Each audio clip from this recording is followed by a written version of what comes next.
"Leo, we're locked out. Your insane mother changed the locks on us." My daughter-in-law, Serafina's shriek cut through the air like an ambulance siren, and I, standing behind the curtains of my window, knew this was only the beginning of the biggest storm of our lives. She had been standing in front of her house gate for nearly 3 hours, a full 3 hours, screaming like a mad woman, her peach blouse wrinkled with sweat and her hair plastered to her forehead. Before diving into the story, don't forget to subscribe to the channel and hit the notification bell to stay updated on the latest stories. Now back to the story. By 9:00 p.m., when my son Leo finally arrived at my house in a fury after finding his wife hysterical and tried to open my door to confront me, they had another surprise neither of them expected. But that comes later, because first I need to tell you how we got to this point of no return. My name is Eleanor. I'm 66 years old, and I'm the mother-in-law who supposedly ruined the life of this dramatic creature I call my daughter-in-law. Indeed, I changed the locks on the house where she and my son live, but I have very powerful reasons that go far beyond what anyone could imagine. During those endless 3 hours of screaming, my phone wouldn't stop ringing.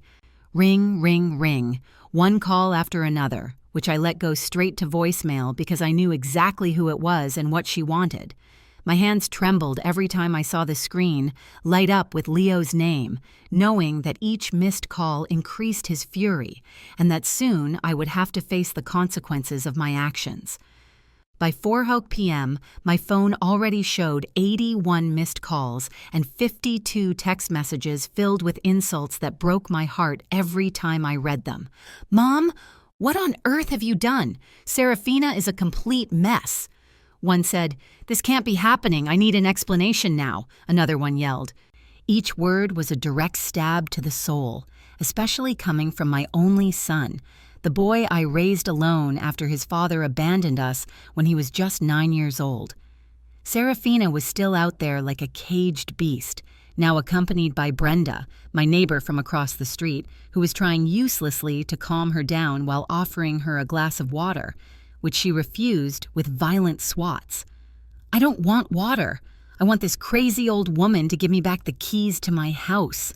Serafina screamed, pointing towards my window with pure hatred in her eyes. Her voice had grown hoarse from so much shouting, but that didn't stop her. She paced back and forth in front of the gate like a wild animal, kicking stones and tearing out the flowers I myself had planted in the entryway planter. Every petal I saw fall to the ground felt like a small betrayal. One more sign of the disrespect this woman had for everything I valued. The other neighbors began peeking out their windows, whispering among themselves, and discreetly pointing at the scandal unfolding on our quiet residential street. Sharon, the neighbor from the corner, approached slowly with that poorly disguised expression of curiosity people adopt when they smell someone else's drama. "What's going on here? Honey?" she asked Serafina in a honeyed voice. But I knew she only wanted fresh gossip to tell at the grocery store tomorrow morning. "My crazy mother-in-law changed the locks on our house while we were out," Serafina replied, wiping her nose with the back of her hand like a spoiled child. "We've been living there for 3 years, paying the bills, and now we can't even get in." Her story sounded so convincing, so full of righteous indignation that even I would have felt sorry for her if I didn't know the whole truth. What none of those women knew, what no one in the entire neighborhood could imagine, was that I had irrefutable proof of something that would completely change everyone's perception of this situation. For months, I had been watching, documenting, and gathering evidence of things that broke my heart, but that I needed to face sooner or later. The sound of my phone interrupted my thoughts again, and this time, when I saw Leo's name on the screen, I knew I couldn't keep avoiding this conversation. My son was about to arrive home, furious and full of reproaches, not knowing that the real surprise was just beginning. The rumble of Leo's diesel pickup echoed down the street like the announcement of an approaching storm. From my window, I saw him get out of the vehicle with abrupt, violent movements, slamming the door so hard that the metallic sound echoed between the houses. His work shirt was soaked with sweat. His tie was loose around his neck, and that expression on his face that I hadn't seen since he was a rebellious teenager, and I caught him smoking behind the school. Serafina ran toward him, like a child who has found her savior, gesturing dramatically as she pointed alternately toward their locked house and my window, where I was still hidden behind the curtains like a criminal. "Leo, thank God you're here," Serafina cried, hanging on his arm with the theatricality that characterized her in moments of crisis. "Your mom has gone completely nuts. She changed our locks while we were out running errands." Her words came out in sobs that sounded phonier than a $3 bill, but my son, blinded by fury and exhaustion after a grueling day in construction, swallowed every word as if it were gospel. I saw him clench his fists, tighten his jaw, and walk toward my door with that determination he inherited from his father, the same man who abandoned us when things got tough. "Mom, open this door right now." His voice cut through the walls of my house like thunder, and I felt as if my heart was going to jump out of my chest. Each knock on the wooden door resonated in my bones, reminding me of the days when he was little and would run into my arms every time he had a nightmare. "I know you're in there. Your neighbor Brenda told me you've been spying from the window all afternoon." Indeed, Brenda the gossip hadn't wasted any time reporting my every move, as if she were a professional spy hired to monitor my activities. I took a deep breath, adjusted my light gray dress that I had chosen especially for this day, and walked slowly toward the door. My legs trembled slightly, not from fear, but from the anticipation of what I was about to unleash. For months, I had planned this moment. I had visualized every word, every reaction, every possible outcome of this confrontation I knew was inevitable.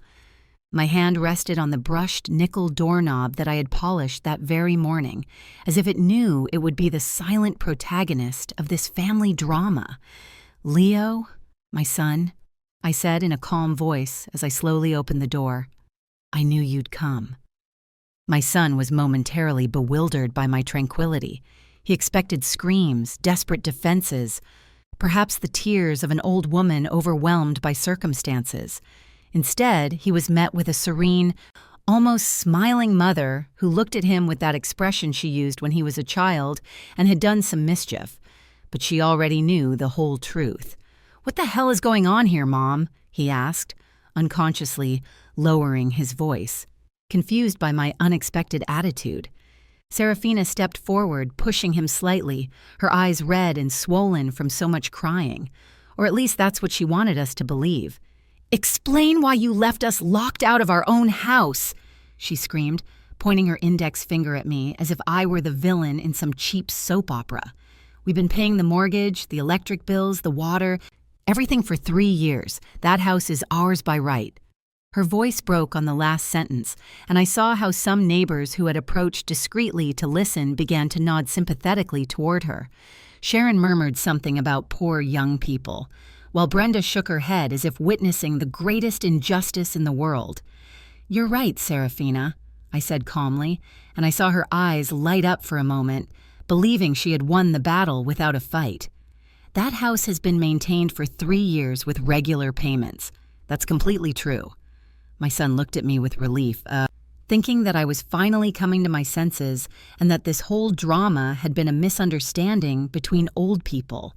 But there are some things about those payments that I think we should clarify right here in front of all our neighbors who have been so kind to come and witness this spectacle.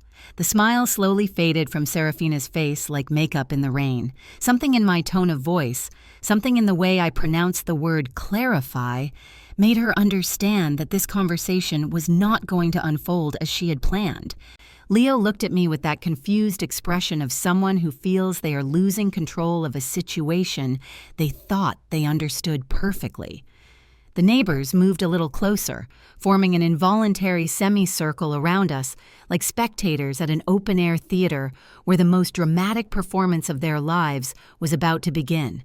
"Mom, just give her back the keys, and we'll talk about this more calmly tomorrow," Leo suggested, clearly uncomfortable with the audience that had formed.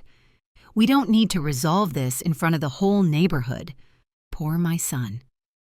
He still didn't understand that some secrets are so big they need witnesses for the truth to be credible. "Son," I said softly, "there are times in life when the truth needs sunlight to grow completely. Leo, before I return any keys, I need to ask you a very important question," I said as I slowly pulled my phone from the pocket of my light gray dress. "Have you personally been paying the mortgage on that house for these 3 years?" My son looked at me as if I had just asked him something completely obvious, with that expression of impatience he adopted when he thought I was wasting his time with unnecessary questions. "Of course I have. Mom, Serafina and I have been splitting all the expenses since we moved in together. What are you getting at?" Serafina nodded vigorously, wiping away tears with the back of her hand as she looked at the neighbors for moral support. "Exactly. We both work. We both contribute. We both built that home together. That's why I don't understand this craziness of changing the locks." Her voice sounded convincing, full of righteous indignation, and I saw Brenda and Sharon exchange glances of understanding, clearly siding with the young couple against the seemingly irrational mother-in-law. The circle of neighbors had grown. It now included Marisol from the Yellow House and a couple of people I didn't recognize, but who obviously didn't want to miss the drama of the year in our quiet neighborhood. "Perfect," I replied with a smile that made Serafina look at me with suspicion for the first time since this whole spectacle began. "Then you'll have no problem explaining this to me." I slid my finger across the phone screen and showed the first image, a screenshot of a bank statement. "This is the mortgage account, son. As you can see, for the last 3 years, every monthly payment of $1,400 has been automatically debited from my savings account, not yours." The silence that followed was so thick you could have cut it with a knife. Leo squinted, leaning in to examine the screen more closely, while Serafina stood completely motionless, like a marble statue that had just been struck by lightning. "That has to be a mistake," my son stammered. But his voice no longer sounded as sure as before. "We give you the money every month. You're just the intermediary because the house is in your name for insurance reasons." His explanation sounded reasonable, and I saw some neighbors feel relieved that there was a logical explanation for this family confusion. "Oh yes, the money you give me every month," I repeated slowly, savoring each word as I moved to the next screenshot. "Let me show you where that money you think you're contributing really comes from." The new image showed a series of bank transfers, all from my personal account to the joint account Leo shared with Serafina. As you can see here, on the 15th of every month, I transferred $1,100 to your account, and on the 30th of every month, another $1,100. That's $2,200 a month that I put into your account, of which you give me back $1,400 for the mortgage. The color completely drained from Serafina's face, as if someone had turned off a faucet in her veins. Her lips moved without making a sound, like a fish out of water, while her eyes darted desperately between my phone and my son's increasingly confused face. Wait, Leo said, running a hand through his hair as he always did when he was trying to process complicated information. "Are you saying that you've been putting money into our account and we're giving you back part of that same money to pay for the house?" "Not just part, son," I continued, sliding to more screenshots that I had meticulously prepared for months. "In fact, you give me back less money than I put in. I deposit $1,200. You give me $1,400 for the mortgage, which means every month you keep $800 of my own money in addition to me still paying the difference for the full mortgage." The math was simple but devastating, and I saw comprehension slowly dawn in my son's eyes like sunrise after a very dark night. Brenda took a step closer, squinting to see my phone screen better. "Are you saying you've been financially supporting your son and his wife for 3 years without them knowing it?" she asked with a mixture of disbelief and fascination that only neighbors experienced in family dramas can show. "Not only that," I replied, preparing for the revelation that I knew would completely destroy the version of reality Serafina had so carefully built.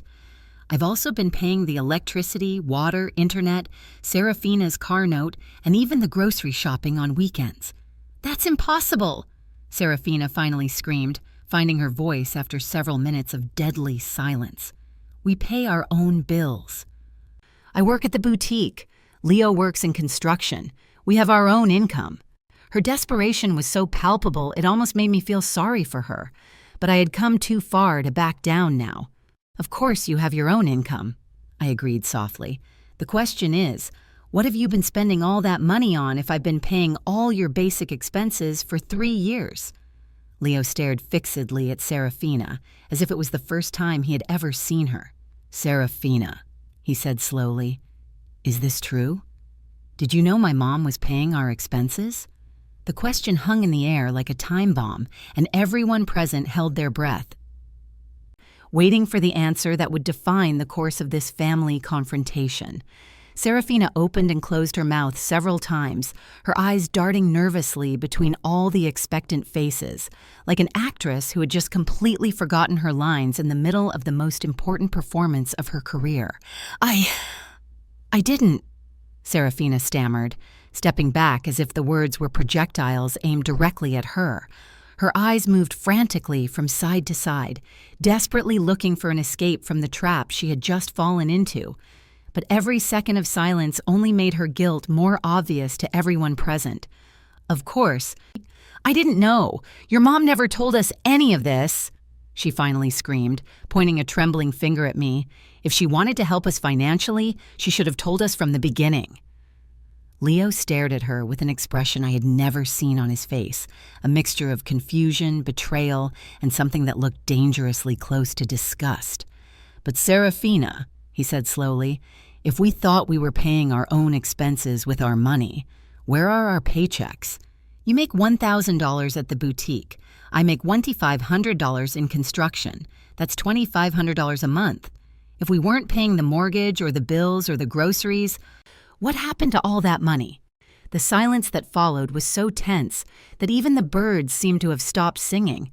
The neighbors exchanged meaningful glances, clearly realizing that they were witnessing something much bigger than a simple family dispute over locks. Serafina had gone completely pale, and small beads of sweat began to form on her forehead, even though the evening air was growing chilly. That's exactly the right question, son, I said softly, preparing for the most painful part of this whole revelation. And I have the answer. I slid my finger across the phone screen until I reached a folder I had simply titled Evidence. You see, about 8 months ago, something started to seem strange to me. Serafina always seemed to have money to buy new clothes, expensive shoes, those designer purses that cost more than you make in a week. At first, I thought maybe she had gotten a raise at the boutique, or that she was saving her salary very well. I opened the first image in the folder, a photograph I had discreetly taken of Serafina, leaving a jewelry store at the mall carrying several elegant bags. This photo is from last month. According to my investigations, she spent approximately $950 on jewelry that day. The next image showed Serafina in an exclusive downtown restaurant toasting with champagne glasses that cost $35 each. And this one is from 3 weeks ago, at the most expensive restaurant in the city. The bill that night was $280. That doesn't prove anything, Serafina protested, but her voice sounded increasingly desperate. I have the right to spend my money however I want. I work hard and I deserve to treat myself once in a while. Brenda and Sharon exchanged a look that clearly said, "This woman is losing her mind," while Marisol shook her head as if she were watching a particularly dramatic soap opera. Of course you have the right to spend your money, I agreed kindly. The problem is it wasn't your money. I slid to the next series of images, and this time I saw Leo visibly tense up. These are photographs of your credit card statements, Serafina. It turns out that during these 3 years, you have accumulated a debt of $26,000 in personal purchases, clothes, restaurants, weekend trips with your friends, beauty treatments, and a surprising amount of money spent at online casinos. Leo's face transformed completely. Confusion gave way to disbelief and then to a cold anger that reminded me painfully of his father in the worst moments of our marriage. $26,000. He repeated slowly, as if the words were poison in his mouth. $26,000 in debt that I didn't even know existed. "That's an invasion of privacy!" Serafina screamed, but now her voice sounded more like that of a child caught in a lie than an adult woman defending her rights. "You had no right to investigate my personal finances." She turned to Leo with tears streaming down her cheeks, but these tears were different from before. They were no longer of indignation or frustration, but of pure panic. "Leo, don't listen to her. She's trying to separate us. She's always hated me from day one." "Actually," I continued, completely ignoring her protests, "I have every right in the world to investigate how the money I'm providing is being spent." I opened the next image, which showed a series of bank transfers. You see, it turns out Serafina found a very creative way to access additional funds. Every time I deposited money into your joint account, she immediately transferred significant amounts to a personal account that Leo knew nothing about. The silence that followed was deafening. Even the neighbors, who had been whispering among themselves throughout the confrontation, went completely quiet. Leo looked alternately at my phone and Serafina's increasingly desperate face, as if he were trying to reconcile two completely different versions of reality. "That's not all," I continued, knowing the time had come to reveal the deepest betrayal. "Mr. Morales, would you come closer, please?" I called out to the corner of the street where a middle-aged man in a suit had been observing the whole scene from a respectful distance. He approached slowly, carrying a black portfolio that had been waiting for this moment to arrive. "Leo? Mr. Morales said in a professional voice, "I am your mother's private accountant and also a certified notary. For the last 3 months, I have been helping her document a quite complex financial situation." He opened the portfolio and took out several official documents. "What your mother hasn't told you yet is that Serafina has been forging your signature on financial documents. Specifically, she has applied for 3 different loans using your name as a co-signer for a total of an additional $20,000. The world seemed to have stopped completely. Leo staggered backward as if he had received a physical blow and had to lean against the wall of my house to keep his balance. "What? What are you saying?" he whispered, his voice barely audible above the sound of his own ragged breathing. Serafina had begun to back away slowly, like a cornered animal looking for an escape route. "That's completely false!" she screamed. But now, even the most sympathetic neighbors were beginning to move away from her. "They're making all of this up to make me look bad. Leo, my love, you have to believe me. We're a family." "A family," I repeated slowly, "doesn't steal. A family doesn't lie. A family doesn't forge legal documents." I looked directly into my son's eyes, watching all the trust he had built for 3 years crumble like a house of cards. "Son, the reason I changed the locks wasn't out of cruelty. It was because I discovered that Serafina had been planning to sell some of the furniture and appliances in the house to pay off her debts without your knowledge and without my permission." Mr. Morales opened his portfolio completely and began pulling out documents one by one like a magician, revealing increasingly impressive tricks. "I have here copies of the sales contracts that Serafina had signed with a downtown pawn shop," he said in a firm, professional voice. "The large screen TV, the sound system, the kitchen appliances, and even the family jewelry that Eleanor had lent her for special occasions. The total value of the items she planned to sell was approximately $2,500. Leo slowly slid down the wall until he was sitting on my front step, with his head in his hands as if the whole weight of the world had fallen on his shoulders. "It can't be true," he muttered over and over again, rocking back and forth like a child, trying to comfort himself. "This can't be happening. It can't be that my whole life for 3 years has been a complete lie." "They're fake documents!" Serafina screamed with a desperation bordering on hysteria. "She paid that man to make up this whole story." She pointed a trembling finger at Mr. Morales, but even as she spoke, I could see in her eyes that she knew the game was over. "Leo, my love, you know me. Do you really believe I would be capable of something like this? We've been together for 3 years. We've built a life together. A life you built on my dime, I said firmly, feeling the anger I had been holding back for months finally begin to emerge. A life completely financed with my money, while you two lived in a fantasy where you thought you were independent and self-sufficient. I looked at my son, who still had his head bowed, and I felt a pang of pain in my heart for everything he was about to lose. Leo, son, for 3 years I have watched you come home proud because you thought you were providing for your family. I've seen you work double shifts on weekends to secure your future with Serafina. All that pride, all that effort was based on a delusion she deliberately created. Mr. Morales cleared his throat and pulled another document from his inexhaustible portfolio. I also have here the records of a secret savings account that Serafina opened 2 years ago, he continued, with the precision of a surgeon performing a delicate operation. In this account, she has been regularly depositing amounts that match exactly with the money left over after you paid the monthly expenses. This account currently has a balance of $850, money that comes directly from the funds Eleanor provided to you. The neighbors had now formed a complete circle around us, and their murmurs had intensified into a constant buzz of shock and disapproval. Brenda shook her head repeatedly while whispering, "Oh, what a shame, what a shame," like a mantra. Sharon's eyes were wide, clearly fascinated by the drama unfolding, better than any soap opera she had ever watched. Marisol had taken out her phone and seemed to be discreetly recording, probably to tell her entire extended family about the biggest scandal she had witnessed in decades. But that's not the worst of it, I continued, knowing that the final revelation would be the one that would finally break any possibility of reconciliation. Mr. Morales, show them the evidence of the infidelity.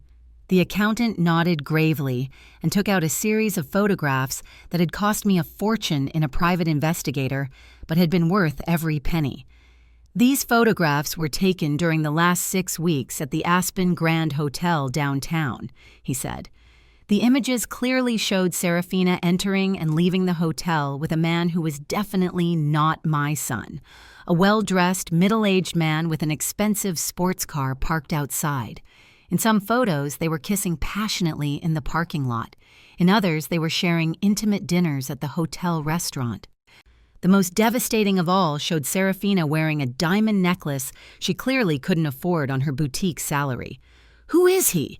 Leo asked with a broken voice, finally raising his head to look at the photographs Mr. Morales had spread out like cards on a poker table. His eyes were red, but no longer from confusion, but from a rage that grew like a fire fueled by pure oxygen. "Who is this man who appears in all these photos with my wife?" "His name is Victor Serrano," Mr. Morales replied, consulting his notes. "He's the 54-year-old owner of a chain of restaurants, and he's divorced. According to our investigations, Serafina met him approximately 8 months ago when he visited the boutique where she works. Since then, she has maintained a relationship that includes regular trips, expensive dinners, and costly gifts that she is hiding in that secret savings account I mentioned earlier. Serafina had backed up so much that she was now practically pressed against Leo's pickup with the wild eyes of a cornered animal. "Those photos are faked!" she screamed, but her voice broke on the last word. "They can do anything with computers nowadays. You can't believe anything you see in photographs." Her lies sounded desperate, even to herself. And I saw the last traces of credibility fade from her face like makeup in the rain.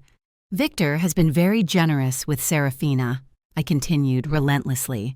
"In fact, he has been helping her plan her future, a future that included divorcing you, Leo, but not before making sure she could keep the house and everything in it." I took out my own phone and played an audio recording I had obtained through methods I preferred not to explain. Serafina's voice was unmistakable. "I just need to hold on for a few more months until I can divorce him and get the house. Victor says once I'm free, we can start our life together with no financial problems." The impact of that recording was like an emotional nuclear bomb.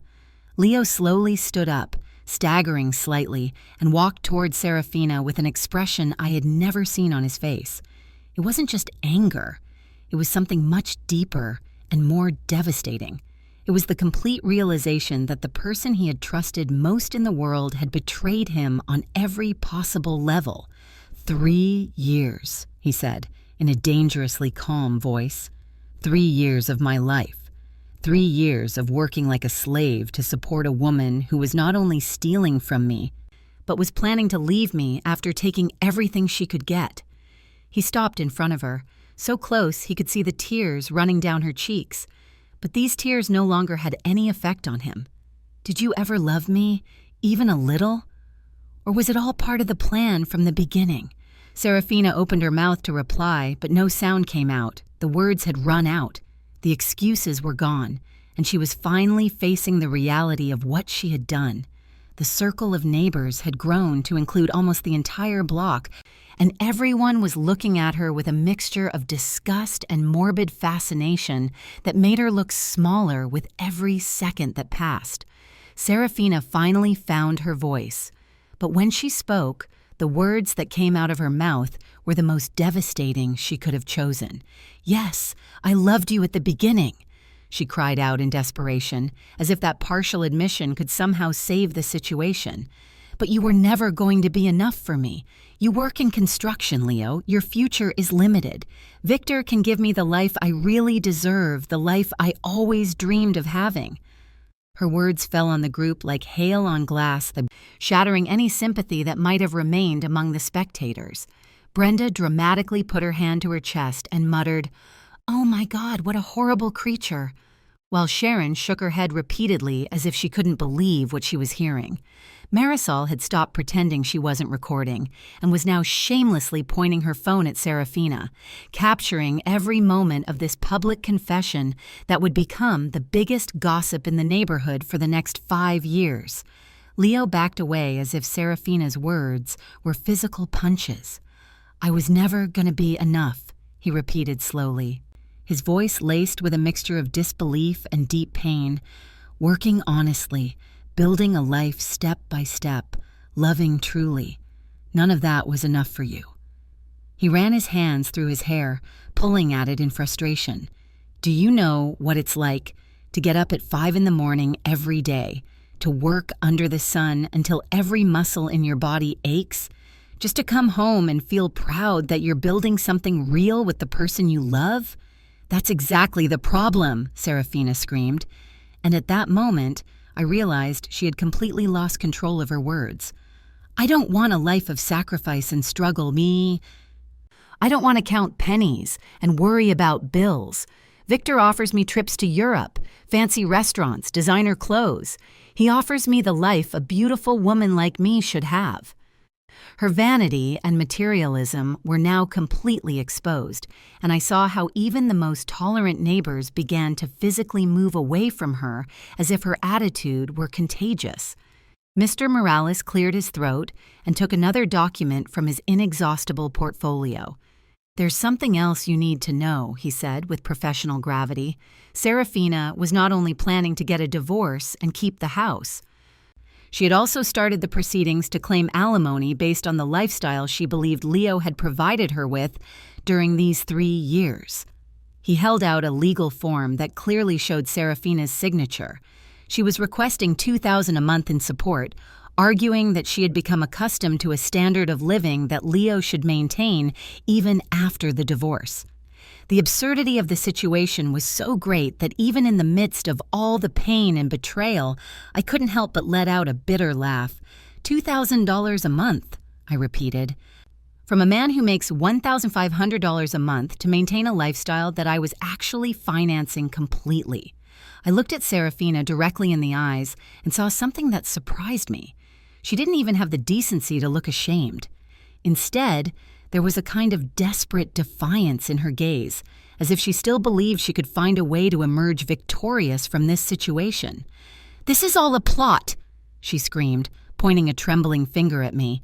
"From the first day Leo introduced me to you, I knew you hated me. You were never subtle about it. You always looked at me as if I wasn't good enough for your precious son." Her voice rose to a shriek that made several neighborhood dogs start barking in response. "You made up this whole story to separate us because you can't stand the idea that he chose me instead of staying attached to your apron strings forever." "You're right about one thing," I admitted calmly, and I saw her eyes light up for a moment, believing she had finally found a crack in my armor. "From the first day, I sensed something wasn't right with you. Call it maternal intuition, life experience, or simply the instinct of an older woman who has seen enough lies in her life to recognize them when she sees them." I walked one step closer to her, and she automatically backed up until her back hit the pickup. "But I didn't make anything up, Serafina. I just documented your own actions." Leo had remained silent during this exchange, but I could see that he was processing every word, every revelation, every piece of the puzzle that was finally falling into place. "Mom," he said finally, his voice thick with emotion, "why didn't you tell me anything before? Why did you wait until we got to this point?" His question contained pain, but also understanding, as if he was finally seeing the situation from my perspective. "Because I had to be completely sure," I replied softly, feeling my own emotions threaten to overflow after months of holding them back. "Because accusing the woman you love of these things without absolute proof would have destroyed our relationship forever. Because I needed you to see the truth with your own eyes, not just believe me. Because I'm your mother." I approached him and put my hand on his shoulder, feeling it tremble slightly, and because despite everything she did, part of me hoped I was wrong. I hoped there was an explanation that wouldn't completely shatter your world. Mr. Morales closed his portfolio with a definitive snap. "Mrs. Serafina," he said formally, "I have here cessation documents that invalidate any claim you may have on the property in question, as well as temporary restraining orders that prohibit you from approaching the residence or contacting Leo in any way, while the legal aspects of the situation are resolved."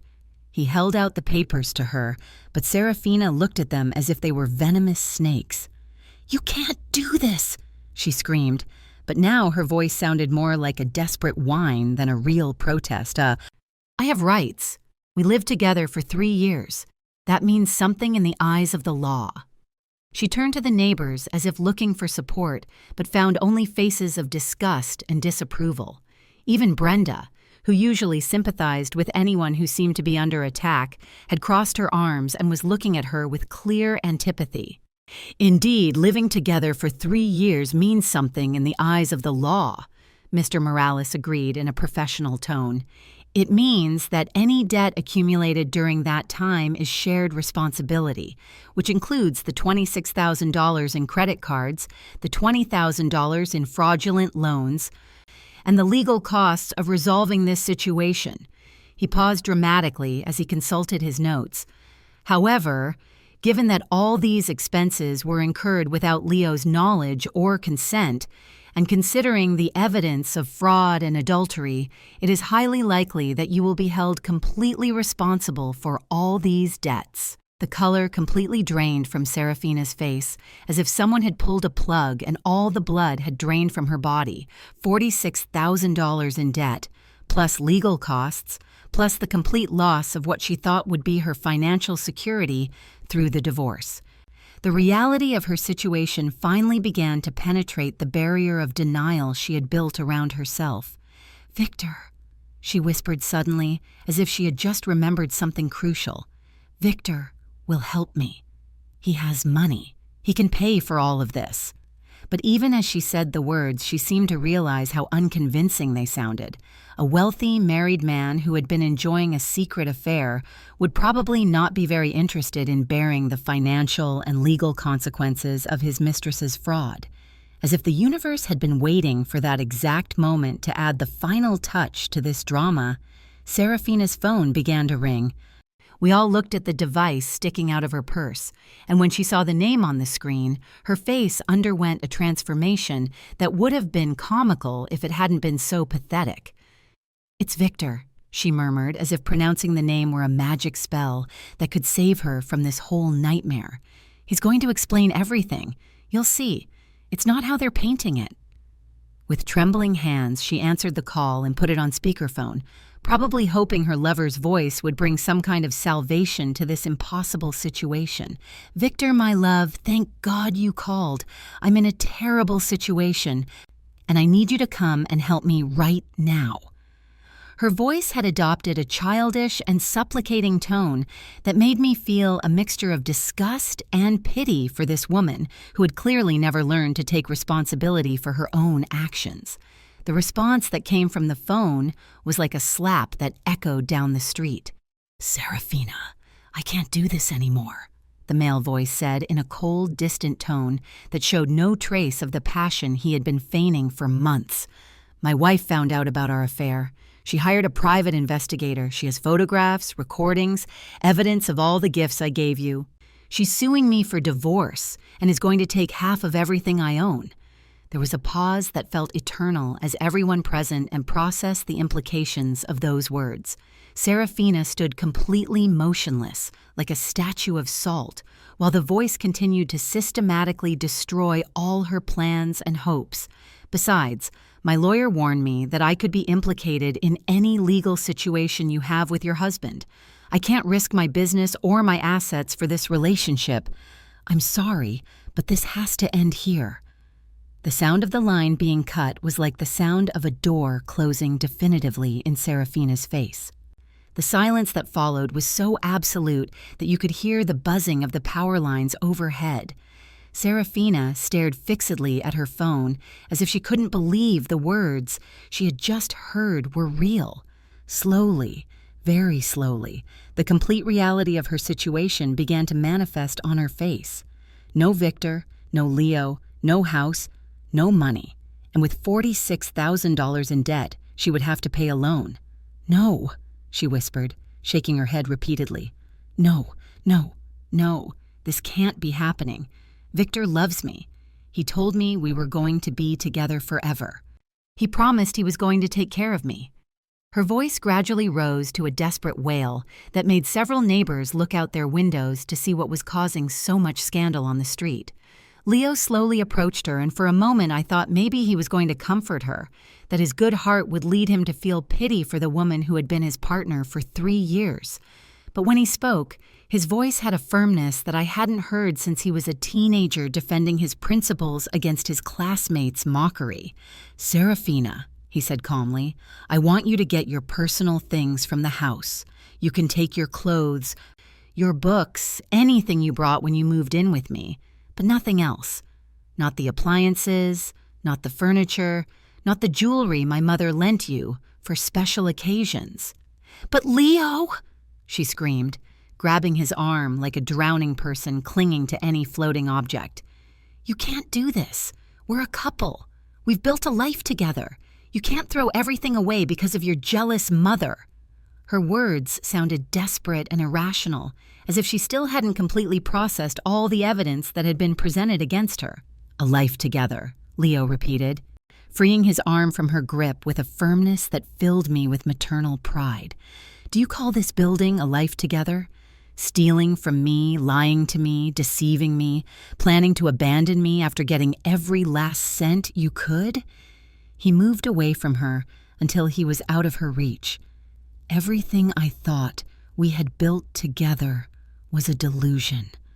All the love I thought we shared was fake. All the future I imagined with you was based on lies." Mr. Morales cleared his throat and addressed Serafina with the authority of someone used to handling complicated legal situations. "Ma'am, I have here a temporary order that gives you 24 hours to collect your personal belongings from the residence under the supervision of a peace officer to ensure you don't take anything that doesn't legally belong to you." He held out the document to her, but Serafina looked at it as if it were a death sentence. "After that period, any attempt to access the property will be considered trespassing." The neighbors had begun to murmur among themselves with increasing intensity, and I could hear fragments of their conversations. "I never liked that girl. I always knew something was off. Poor Leo. So hard-working and honest. What a disgrace for the whole family. The court of public opinion had reached its verdict, and Serafina had been found guilty unanimously. Brenda approached me with an expression of admiration I had never seen on her face before. "Eleanor," she said in a low voice, "you must have suffered so much during all these months, knowing the truth, but not being able to do anything until you had all the proof." Her words touched me deeply because they captured exactly what it had been like to live with this terrible knowledge for so long. "How did you manage to keep your composure knowing that woman was slowly destroying your son?" "Because I love my son more than I hate injustice," I replied simply, feeling tears threaten to appear for the first time during this entire confrontation. Because I knew that if I acted based on emotions instead of facts, I would lose any chance of saving him from this situation. I looked at Leo, who was standing with his shoulders slumped and an expression of total exhaustion on his face, and because I knew he needed to see the truth for himself to be able to completely heal from this betrayal. Serafina had started pacing back and forth like a caged animal, muttering incoherently about injustice, conspiracies, and how everyone was against her. Her transformation had been complete from the confident, manipulative woman who had orchestrated this elaborate deception to a desperate, disoriented creature who was finally facing the consequences of her actions. It was a spectacle that would have been satisfying if it hadn't been so sad to see a human being completely fall apart in public. And "I'm going to fight this," she suddenly declared, turning to all of us with a determination that seemed completely disconnected from reality. "I'm going to get a lawyer. I'm going to prove that this is all a conspiracy to destroy my life. I'm going to prove that Eleanor manipulated all this evidence because she could never accept that her son chose me." Her words sounded like someone who had completely lost touch with reality, someone who preferred to create an alternate fantasy rather than accept the truth of her own guilt. Mr. Morales smiled sadly and shook his head.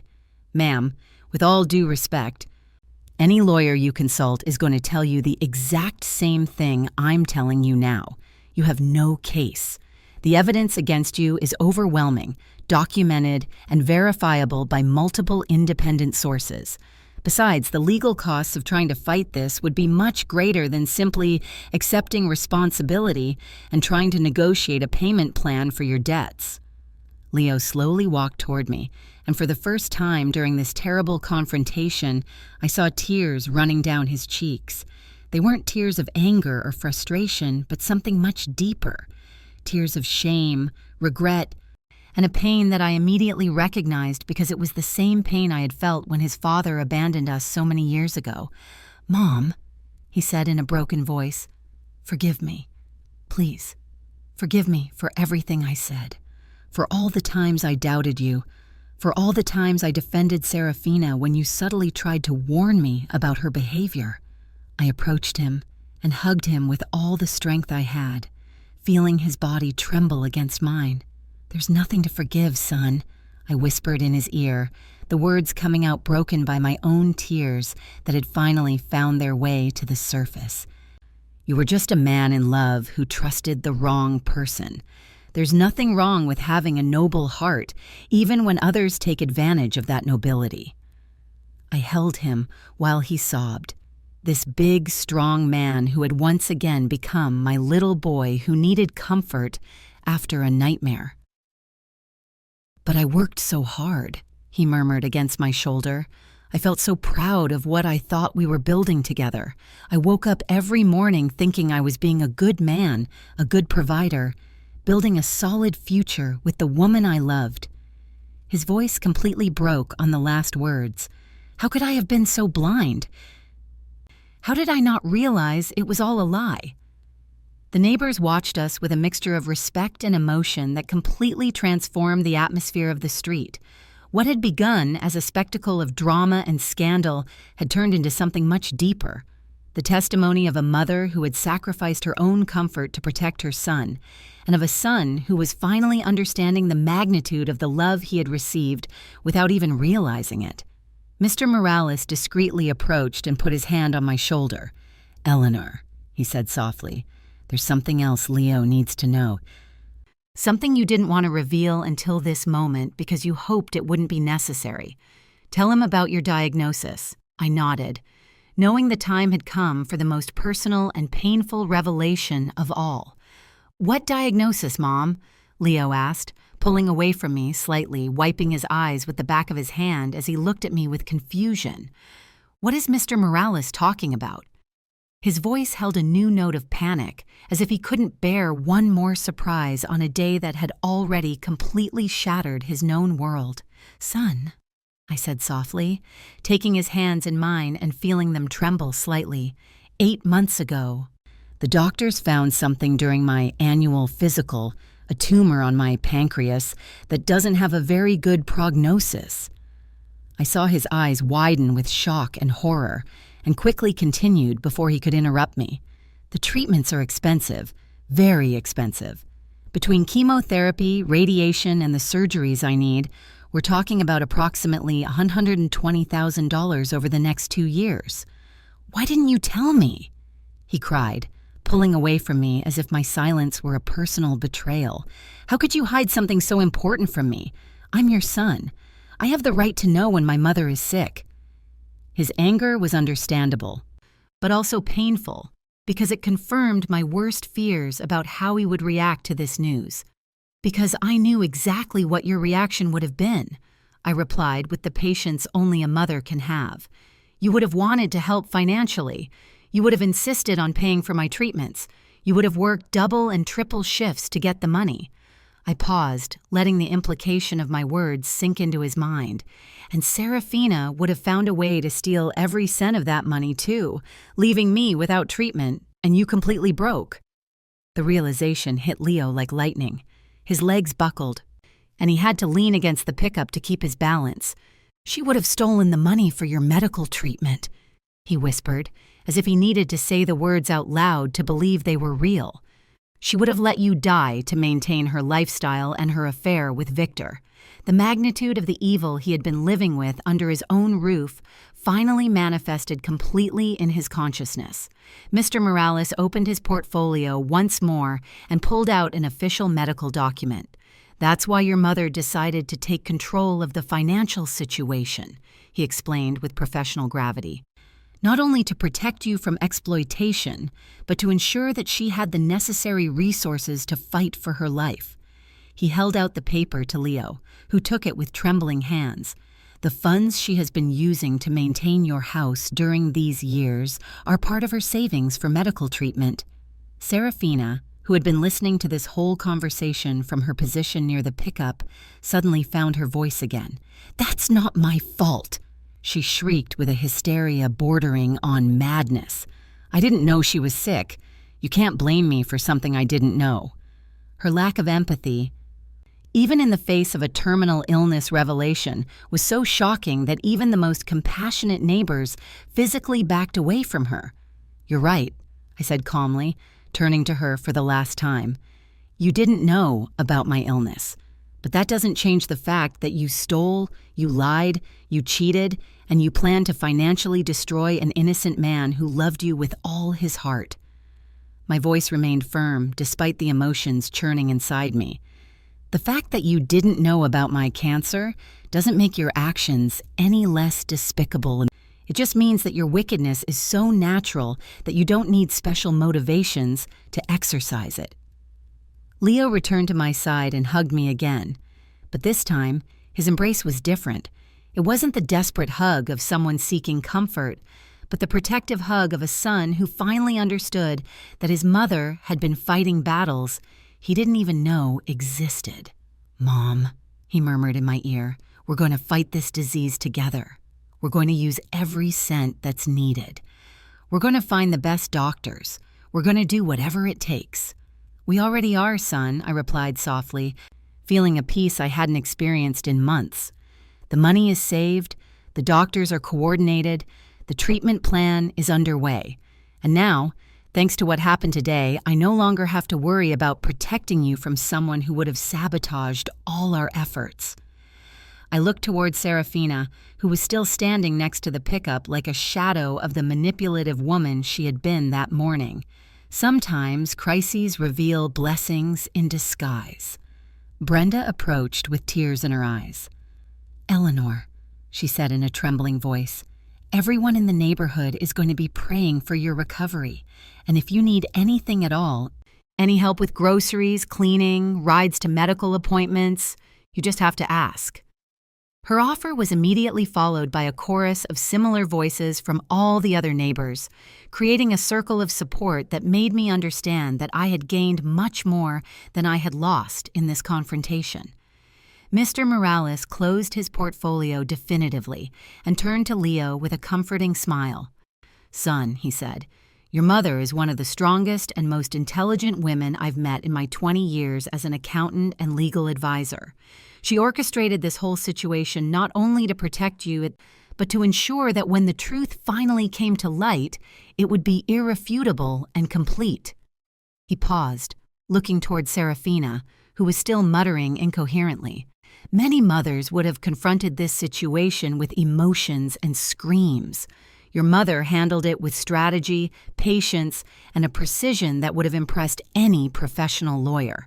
As the sun began to set, painting the sky with golden and orange tones that seemed to symbolize the end of one era and the beginning of another, Leo and I stood on my front step, watching Serafina finally gather the few belongings she had left. A peace officer had arrived half an hour earlier to supervise the process, making sure she only took what legally belonged to her. It was a pathetic sight to see this woman who had once walked through our lives with so much confidence and arrogance, now packing her things in trash bags, because she didn't even have her own luggage. "I can't believe that for 3 years I lived with a complete stranger," Leo murmured, breaking the contemplative silence we had maintained for the last 20 minutes. Every kiss, every hug, every "I love you" we exchanged. It was all built on lies so elaborate that I don't even know who that woman really is. His voice contained a mixture of sadness and relief, like someone who has finally woken up from a nightmare, but still isn't sure the danger has completely passed. Sometimes the people who know our weaknesses best are the ones who can most skillfully exploit them, I replied, putting my arm around his waist in a gesture I hadn't made since he was a teenager. "Serafina studied your personality for weeks before she began her seduction. She knew exactly what kind of woman you would need to feel complete, what words to use to make you feel special, what behaviors to adopt so you would trust her completely." I paused, watching her struggle to close an overstuffed bag. The best con artists aren't those who deceive naive people, but those who deceive noble people by making them believe they have found true love. Mr. Morales walked over from his car where he had been on the phone with several clients and colleagues who needed updates on the legal proceedings that were coming. "The process is going to be simpler than we initially thought," he announced with a smile of professional satisfaction. "Victor Serrano is so desperate to avoid a scandal that he is willing to testify under oath about the exact nature of his relationship with Serafina, including details about the money he gave her and the plans they discussed for the future." He adjusted his glasses as he consulted his notes. His testimony will be crucial to establishing premeditation in the fraud, which means that Serafina will not only face civil consequences, but possibly criminal ones. "Criminal consequences too?" Leo asked, his voice showing a mixture of surprise and something that sounded dangerously close to satisfaction. "Are you saying she could go to jail for what she did to me?" There was no malice in his question, just a genuine curiosity about whether justice really existed in situations like this. Identity fraud, forgery of documents, and theft of an amount greater than $5,000 are all serious felonies in this state, Mr. Morales explained with the precision of someone who had handled similar cases in the past. Additionally, there's evidence that she used your personal information to apply for credit without your knowledge, which constitutes identity theft. He looked toward Serafina, who had clearly been listening to the conversation and now looked even paler than before. Of course, if she cooperates completely with the return of the stolen funds and accepts a restitution plan, it's possible that prosecutors will consider lesser charges. Serafina dropped the bag she was carrying and approached us with what was clearly her last desperate attempt at manipulation. "Leo," she said in a supplicating voice, adopting that lost little girl expression she had used so many times before to get what she wanted. "I know I made terrible mistakes, but don't all the good moments we shared mean anything?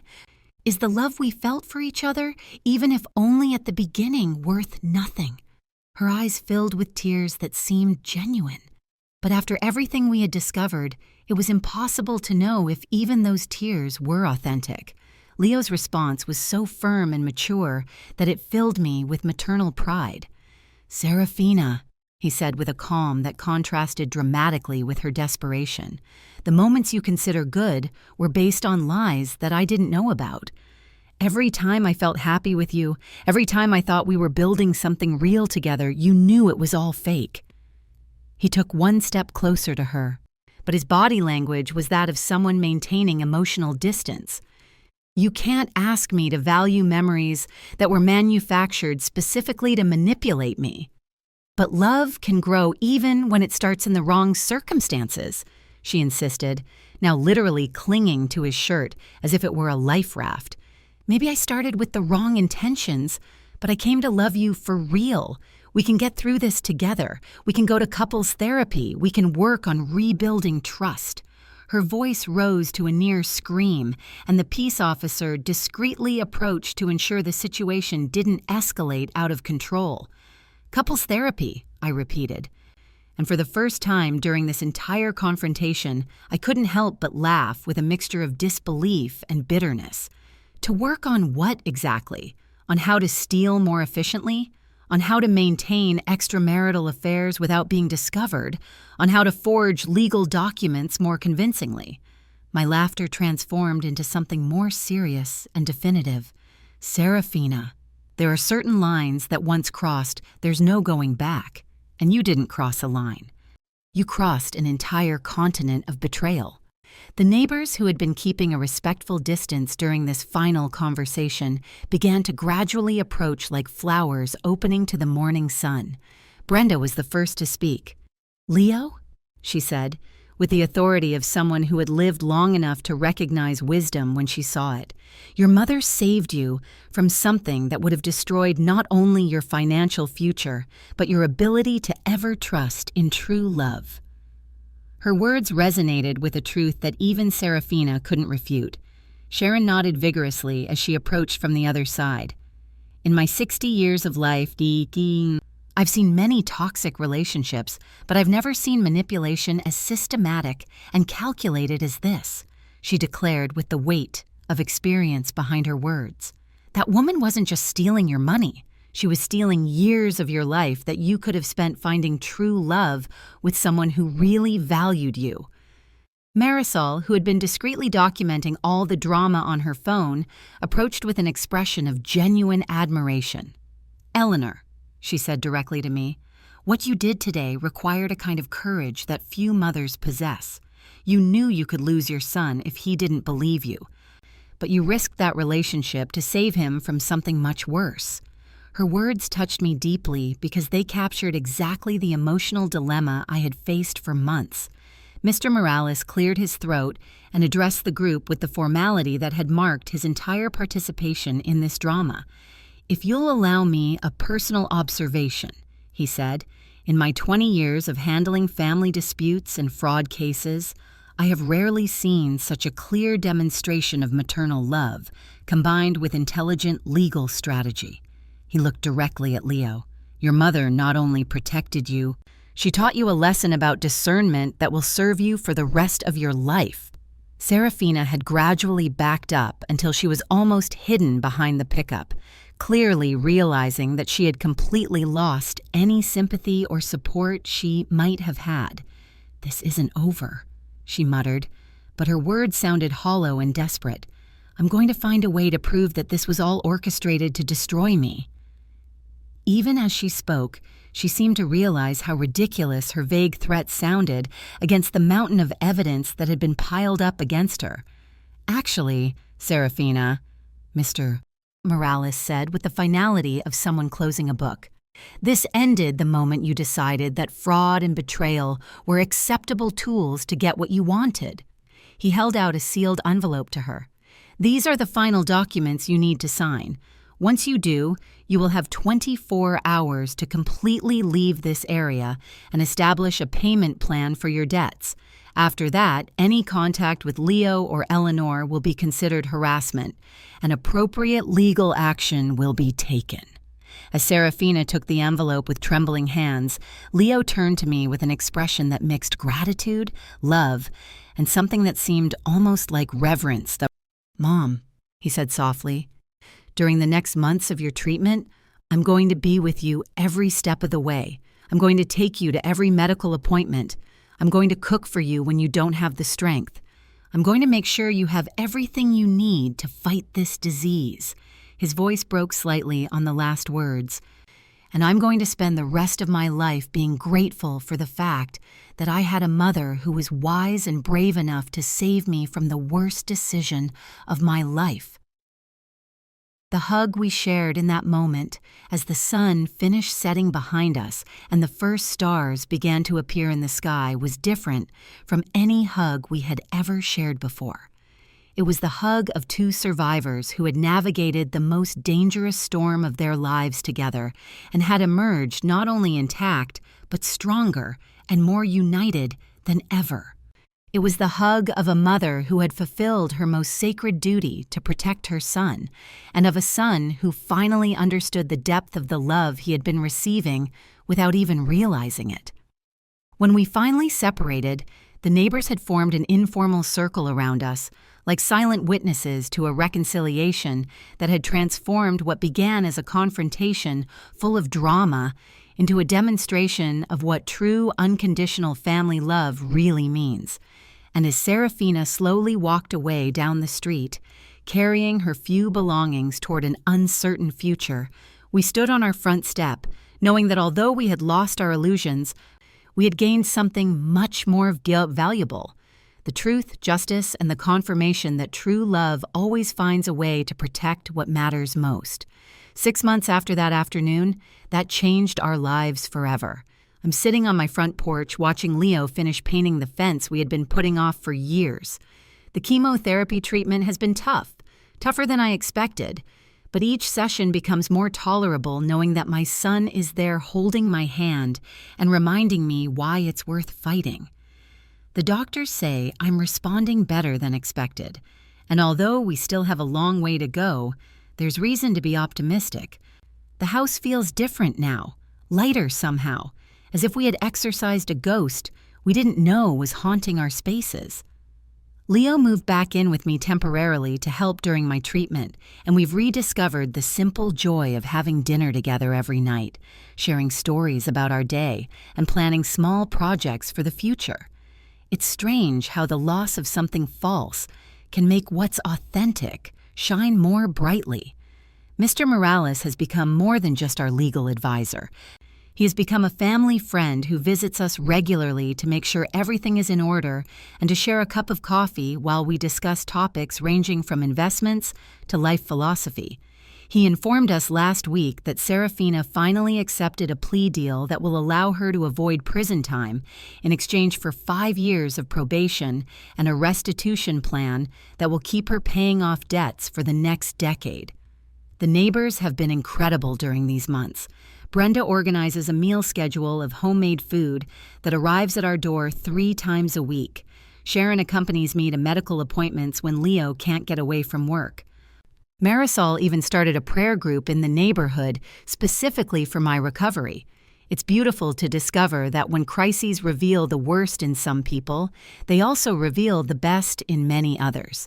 Leo has changed in ways that go far beyond simply moving on from a toxic relationship. There's a new maturity in his eyes, a wisdom gained through pain that makes him more cautious, but also more compassionate. He told me last week that a coworker asked him out, but he honestly explained that he needs time to fully heal before opening his heart to someone new. I want to make sure that the next time I tell someone I love them, it's because I really know that person, not because they've convinced me that I do, he said. Victor Serrano, we learned through Mr. Morales, lost approximately half of his assets in his divorce, and had to sell 2 of his restaurants to pay for legal costs. His ex-wife apparently turned out to be as smart as she was ruthless and had been documenting their affairs for years, waiting for the perfect moment to act. It's funny how justice sometimes comes from completely unexpected directions. My cancer has taught me things about life that I wouldn't have learned in any other way. Every sunrise feels like a gift. Every conversation with Leo feels precious.